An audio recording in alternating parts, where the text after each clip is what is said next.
Hello students, today I am going to start class 11th chemistry unit number 13 hydrocarbon. ठीक है, तो आज हम स्टार्ट करेंगे हाइड्रोकार्बन। तो हाइड्रोकार्बन्स में जब हम ऑर्गेनिक कंपाउंड्स के बारे में पढ़ते हैं, ठीक है, तो वो ऑर्गेनिक कंपाउंड्स हम किसे कहते हैं, ऑर्गेनिक कंपाउंड्स क्या होता है।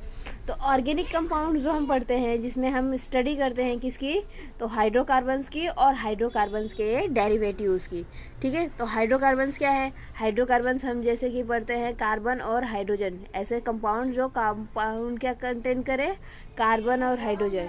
ठीक है, तो ये हाइड्रोकार्बन्स हो गए। अब इनके साथ कोई डेरिवेटिव है, जैसे देखो OH आ गया, तो ये हाइड्रोकार्बन्स का डेरिवेटिव है। ठीक है, ऑर्गेनिक कंपाउंड्स हो गए, इनके बारे में हम स्टडी करते हैं। ठीक है, तो ये होते क्या हैं, तो जो हाइड्रोकार्बन्स है ये क्या है, हाइड्रोकार्बन इज ए फ्यूल्स। ठीक है, हाइड्रोकार्बन जो होते हैं वो फ्यूल्स है। ओके, देन तो ये फ्यूल्स कैसे कैसे फ्यूल्स है, किस टाइप के फ्यूल्स है, तो ये जो फ्यूल्स हैं वो है petrol, kerosene, diesel, CNG, LPG, these are the gases. ठीक है, लिक्विड्स। तो गैस, लिक्विड, ये सब एक तरह से क्या है, एनर्जीज है। ठीक है, हाइड्रोकार्बन जो है वो फ्यूल्स है, एनर्जी है, हीट एनर्जी है। ओके, जिस तरीके से ग्लूकोज क्या है, ये भी फ्यूल है, किसके लिए, लिविंग ऑर्गेनिज्म के लिए।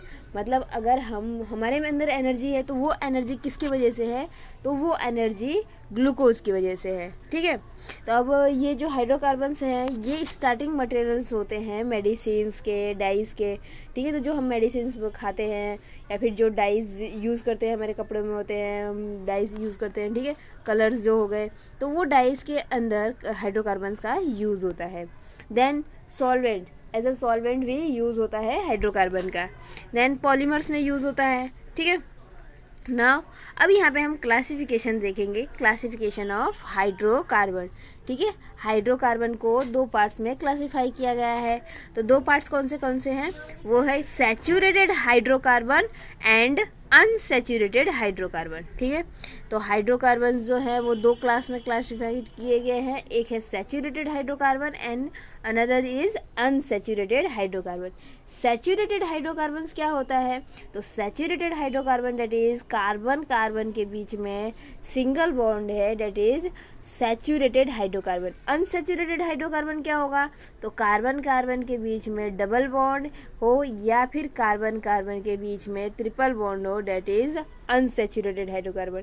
ठीक है, तो कार्बन कार्बन के बीच में सिंगल बॉन्ड है तो वो सैचुरेटेड हाइड्रोकार्बन है, और डबल बॉन्ड या ट्रिपल बॉन्ड है तो अनसैचुरेटेड हाइड्रोकार्बन है। ओके, देन तो यहाँ पर जैसे हमने मीथेन के लिए देखा। ठीक है, तो यहाँ पे जो मीथेन है CH4 में जो कंपाउंड कार्बन और हाइड्रोजन के बीच में जो बॉन्डिंग बनी हुई है, ठीक है, तो ये सारे जो बॉन्ड बनाते हैं वो सिग्मा बॉन्ड होता है। तो सैचुरेटेड हाइड्रोकार्बन्स में सिर्फ सिग्मा बॉन्ड प्रेजेंट होता है, जबकि अनसैचुरेटेड हाइड्रोकार्बन्स के अंदर sigma bond as well as pi bond भी प्रेजेंट होता है।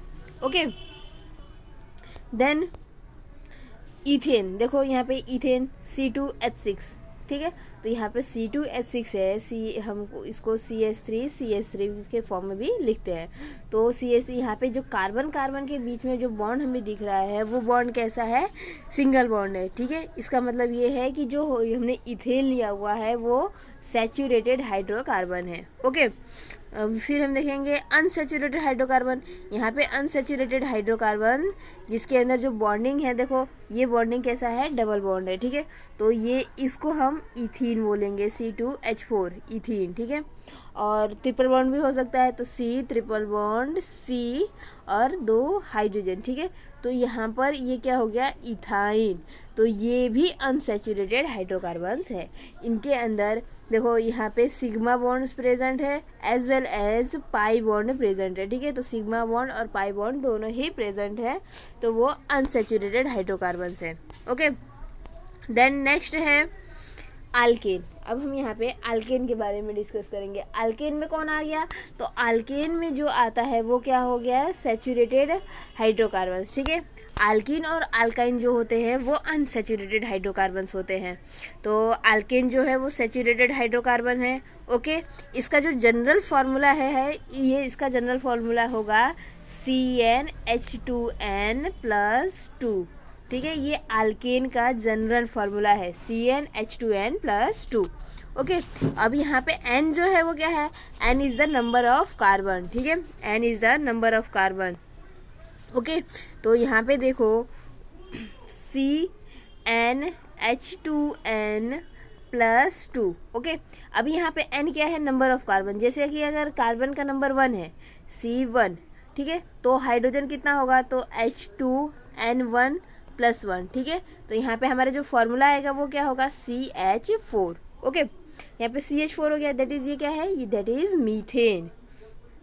ठीक है, अब यही जनरल फार्मूला में जब हम C2 ले लेंगे तो C2H2n क्या है, 2 है तो 2+2, तो C2 और H4+2 6। ठीक है, तो C2H6 इथेन। ठीक है, यहाँ पे C2H6 है। इसी तरह प्रोपेन, तो हर जगह यहाँ पे अल्केन जितने भी होंगे, मीथेन, इथेन, प्रोपेन, उनके अंदर एन का यूज होता है। ठीक है, मिथ एन, इथ एन, ठीक है, प्रोप एन। तो अल्केन का एन इनके अंदर यूज होगा जब ये हाइड्रोकार्बन्स होंगे। किस तरीके के हाइड्रोकार्बन, सैचुरेटेड हाइड्रोकार्बन। देन जो सैचुरेटेड हाइड्रोकार्बन्स होते हैं ये इनर्ट होते हैं एट रूम टेम्परेचर। ठीक है, रूम टेम्परेचर पे इनर्ट होते हैं और अंडर नॉर्मल कंडीशन पे, ठीक है, अंडर नॉर्मल प्रेशर और कंडीशन पे जो है ये इनर्ट होते हैं, मतलब कि रिएक्ट नहीं करते। ठीक है, इनर्ट होते हैं, इनका मतलब क्या कि नॉर्मल प्रेशर और टेम्परेचर पे जो है ये इनर्ट होते हैं, रिएक्ट नहीं करते, इजीली रिएक्ट नहीं करते।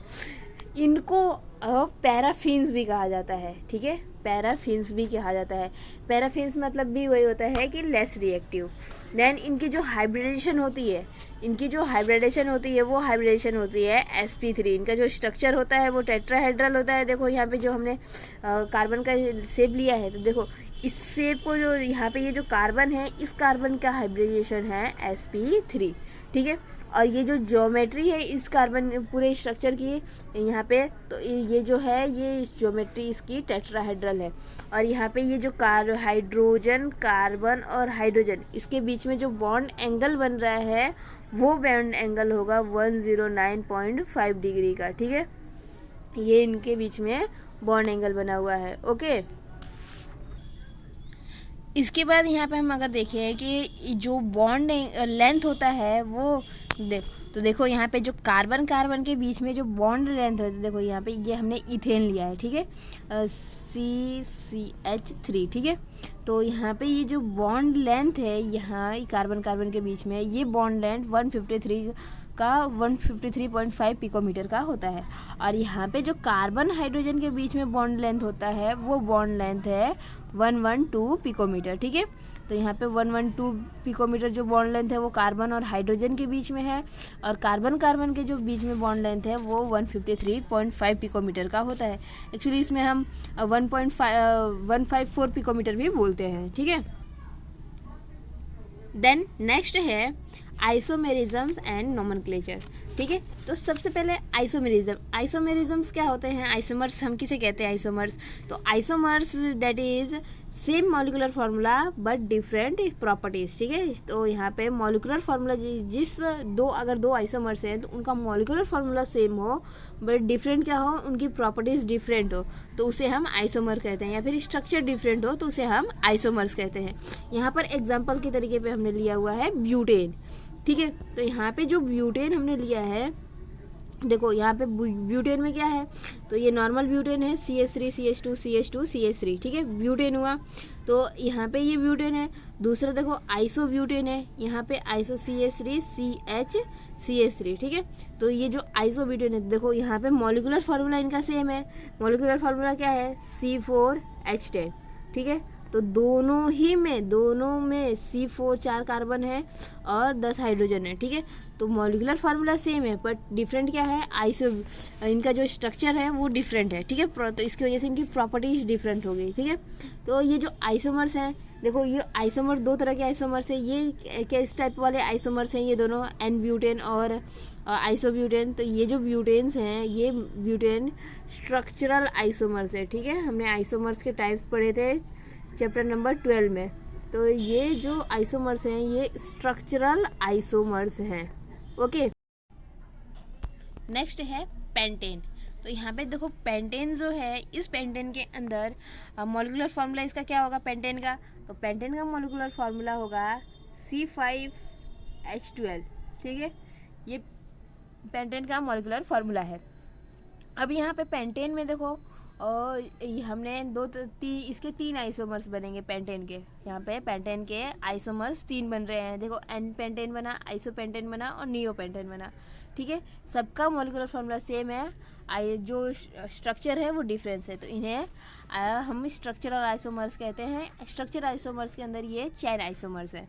ठीक है, तो यहाँ पे हमें कंक्लूजन क्या मिलता है कि as the number of carbon increase in alkanes their isomers are also increase. ठीक है, तो यहाँ पे जैसे देखो ब्यूटेन था तो इसके आइसोमर्स कितने हैं, इसके आइसोमर्स 2 हैं।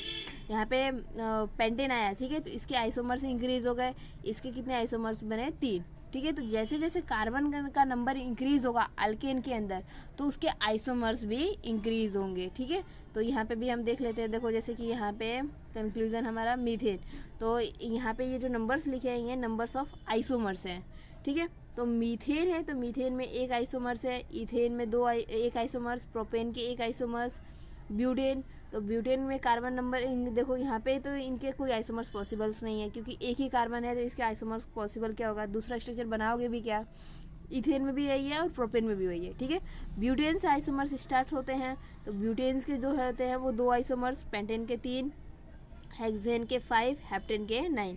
ठीक है, तो ऐसे ऐसे आइसोमर्स इंक्रीज होते जाते हैं। ठीक है, और डेकेन मतलब 10 कार्बन। ठीक है, तो डेकेन के जो होगा इसके 75 आइसोमर्स होते हैं। ओके, तो ये कुछ आइसोमर्स है जो आप लोगों को पता होना चाहिए कि इस कंपाउंड, इस मॉलिक्यूल का जो है उतना आइसोमर्स होता है। ठीक है, इथेन, मीथेन, प्रोपेन।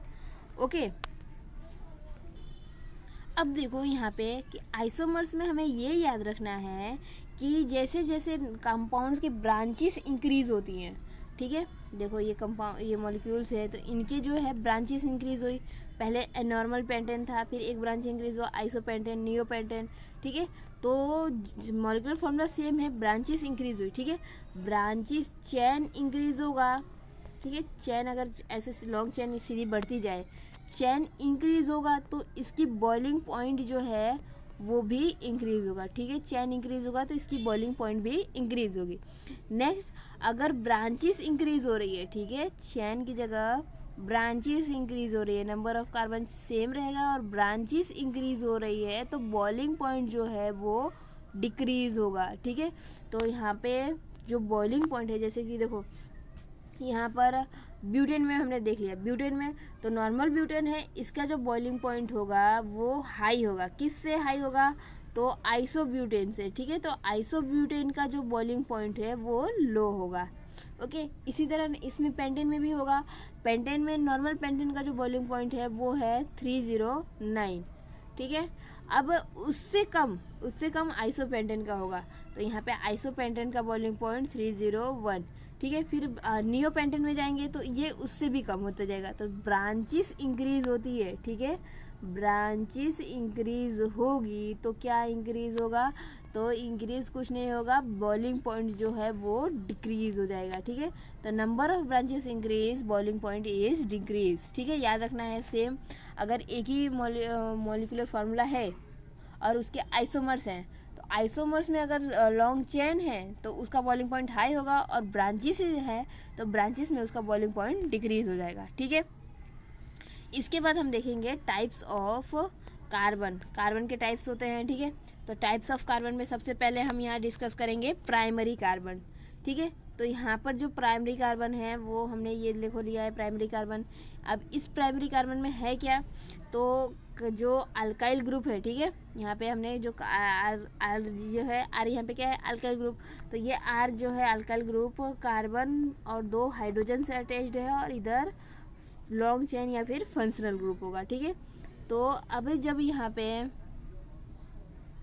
ये कार्बन जो है इनके साथ अटैच्ड है तो देखो ये इस तरह के जब एक अल्काइल ग्रुप और 2 हाइड्रोजन अटैच्ड हो तो इसे हम प्राइमरी कार्बन कहते हैं। ठीक है, ये कैसा कार्बन है, ये प्राइमरी कार्बन है। इसी तरह सेकेंडरी कार्बन में क्या होगा, तो सेकेंडरी कार्बन में 2 अल्काइल ग्रुप से अटैच्ड होगा। हम जो कार्बन है फंक्शनल ग्रुप वाला वो 2 अल्काइल ग्रुप से अटैच्ड होगा, डेट इज सेकेंडरी अल्काइल। ठीक है, सॉरी सेकेंडरी कार्बन।